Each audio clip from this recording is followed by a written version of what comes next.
कहता है जला दो, मुसलमान कहता है दफना दो। हिंदू कहता है जला दो, मुसलमान कहता है दफना दो। लेकिन कोई ये क्यों नहीं कहता कि दो प्यार करने वाले को मिला दो।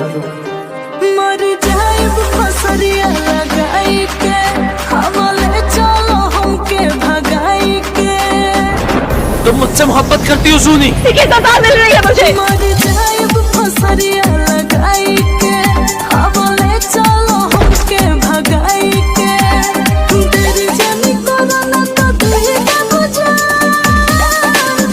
है जान। तुम मुझसे मोहब्बत करती हो सूनी? इसकी सजा मिल रही है। जमाना मिले नबी,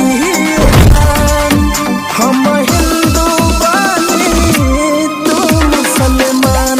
जमाना मिले नबी जान, हम हिंदू बानी तू मुसलमान।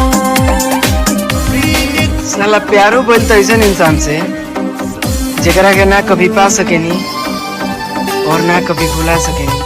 हमके गम नहीं थे कि तू हमके छोड़ के जाता रे।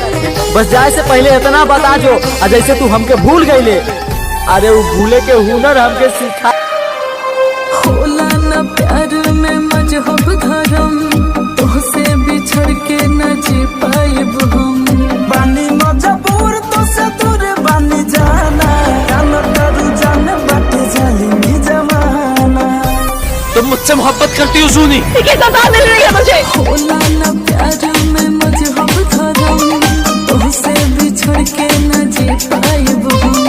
बानी मजबूर तो से दूर बानी जाना, जान करू जान बाटे जालिमी जमाना। भेदता करे जावा के हमारा ये